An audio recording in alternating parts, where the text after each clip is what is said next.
We're back, part 2. All right, bring it on. So we talked about the why we need to do it. So now we're going to talk about how do we do it, which is really, for me, the exciting part, because that's where the whole dominate the day comes into effect. Because literally, we're going to dominate the day. You know, we're going to be in control of our day. We're not going to let the day be in control of us. So people ask me, well, how do you do it? Well, first thing I did was I tilted my clock.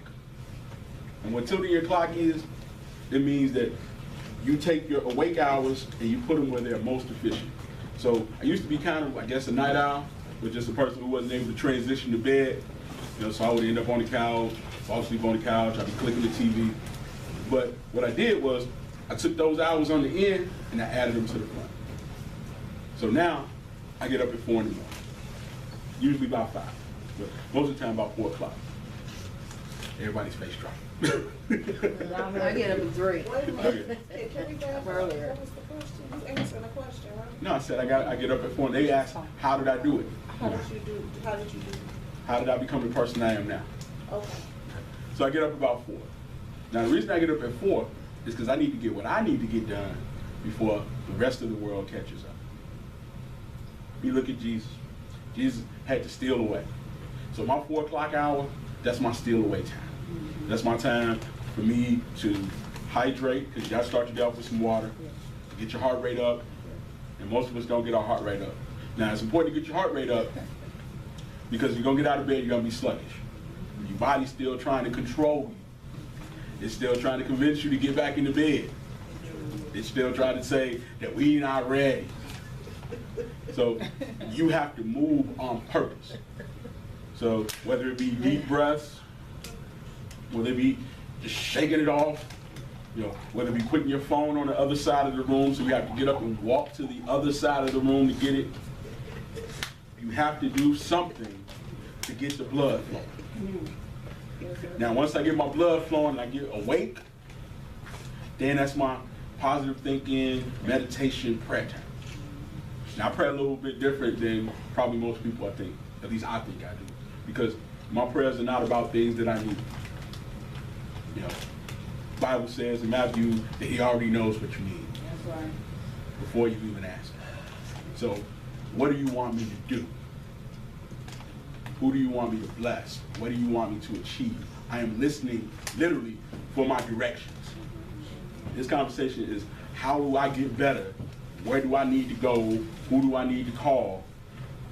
Not, Lord, give me, give me, give me, give me. I want to be useful to him. So that's how I pray. How can I be useful to you? And somewhere in there, I usually slip into the spirit. Now, when I come out of that, that's usually about 40 minutes. That's my first 40 minutes. Now, when I come out of that, I'm right. Because guess what? When you come out of that, you're going to be real creative. You come out of that, you're going to have your whole script in your head. But now you need the pen to become the writer. Whether you be Isaiah, or whether you be Mark, or whether you be Michelle. There's going to be something that you need to get out. So now, that next 20 minutes is, what do I need to do with my day? What is God telling me I need to do? Who do I need to contact? What am I trying to accomplish? Because we move on purpose. And if you have no purpose for which to move, you are not going to move. People who sleep in, what are they sleeping in for? Because they don't have no plan for their day. But when you have plans for your day, you get up. So the thing is to have a plan for your day, whether it involves other people or not. You know, I work for myself now. So it is incumbent upon me to get up like I'm going to work. So it's not I'm gonna meander around, see what happens. No, because I have to get up with a purpose in mind. And when I don't, I look up, it's 11 o'clock, I haven't done anything. So if you're a person that already has a 9 to 5, you need to pack that time in before you do what you need to do for other people. I'm gonna repeat myself. You need to get your work done before you start working on other people's stuff. You need to get your work done before you start answering other people's messages and phone calls, before you start trying to run your kids around, before you start trying to do all this other stuff, you need to get yours done first. Because you're the head. Yeah. So that first hour has to be yours, you and God. What you hear from him, what he wants you to do, and getting yourself positioned to hear. That first hour is yours. Because if you don't get that first hour out of the way, phone's gonna ring. And now, the belief that I'm supposed to cater to other people is going to kick in. Well, you know, my husband, he gonna get up in a minute, so I got to make him some breakfast. My kid's gonna be up in a minute. Yeah. So now, when do you get to you? You're right. You know, and if you're one of those people who are good listeners, people gonna call you and dump all their stuff on and tell you about stuff that they ain't gonna do nothing about, but that they want to keep reliving over and over and over again. Which leads me to my next point. Not only do you have to carve out some time, you have to limit the access to people who can't help you move your dream. I'll use people that I'm close with as an example. Used to have a conversation regularly with somebody I was close to about their situation. And finally I said, you know what? You need to get a therapist. Number one I can do for you. You need to hire somebody, professional. I don't need a therapist, I got you. That was our last conversation about it. Wow. Because I wasn't helping them, I was just enabling them. So now, people who need to vent over things, hire therapists. Even with people that I'm close to, that I'm friends with. We laugh and joke. I'm like, you do know people pay me for this, right? And with that being said, I can't be the best me if my whole day is spent putting out other people's fires. You're gonna have to take it back. You know, Maxine Waters said, I'm reclaiming my time. You're gonna have to reclaim that time and repurpose it. It is not against them, it is for you. Even in ministry, sometimes we feel like, you know, our job is to minister to people. You know, but there is a time and a place for ministry, and there is a time and a place for you. And you can't spend your whole day giving all you have and never getting time to refill.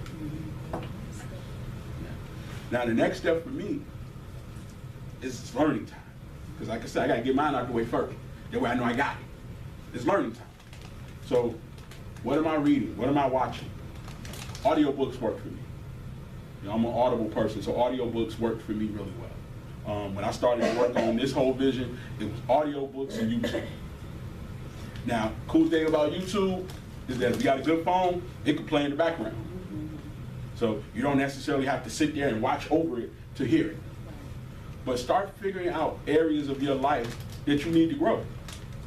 You know, right now for me, I'm working on family addiction. I'm working on addiction as a whole because I realize that people are addicted to more than just drugs and alcohol. Okay, so if I'm really gonna help set people free, I need to be able to set them free from food addiction. I need to be able to set them free from all different kinds of shame and fear and understanding. Now in the process, this helped me. You know, because now I get to look back over my life and I see things differently. I see my own father differently. You know, I realize that this whole teaching, coaching thing has been passed down to me from my father. Now, my father was also an alcoholic. And he was overwhelmed by a lot of things, and that was the choice to calm the voices that he made. Doesn't make him a bad person. That just means that was the solution that he chose. But there was also a solution that his parents chose. So with that being said, it was handed down. But when I was a kid, I couldn't see that he taught me how to work on a car, that he taught me how to throw a baseball. You know, when I was a kid, we used to have this old red Dodge.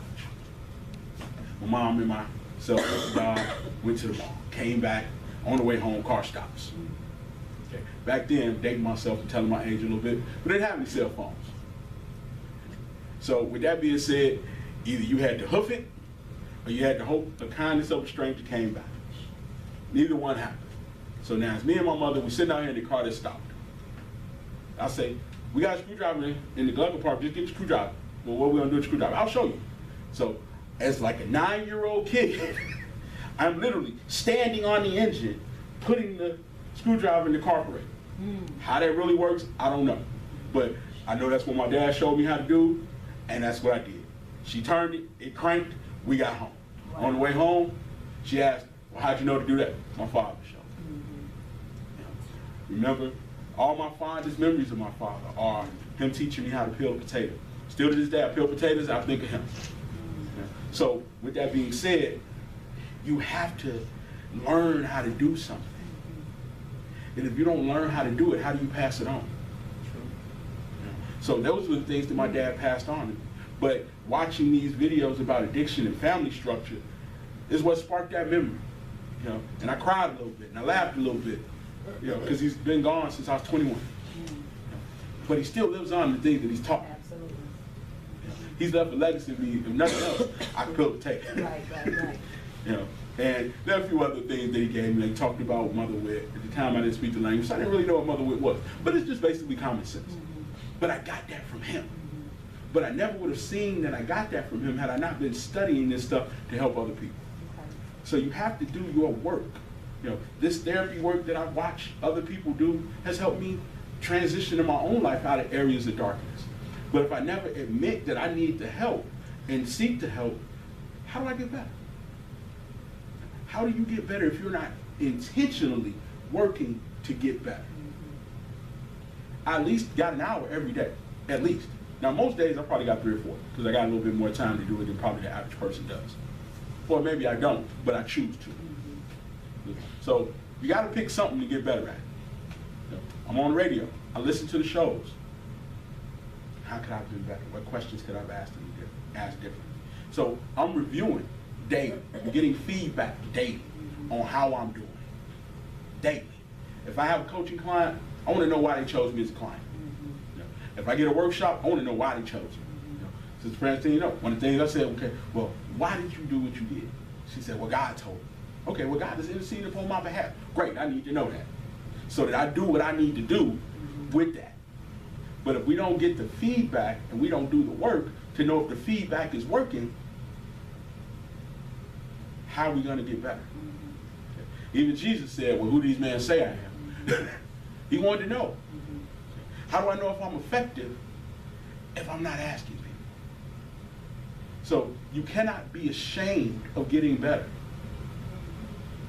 So how do I do it? I blocked out time. I figure out what time I'm gonna work, and I take the phone and I put it in the other room. I make Bluetooth in the YouTube, I make Bluetooth in the audio book, I make Bluetooth in the music, but I take the phone, I put it in the other room. Why do you think I put the phone in the other room? Distraction. Right. Let your phone go bing and watch what happens to everybody in the room. We've been conditioned to the bing, to answer to it. So put it on silent, put it in the other room. Because anything you can't say no to, you're addicted to. If you can't stop playing with your phone, you got a problem with your phone.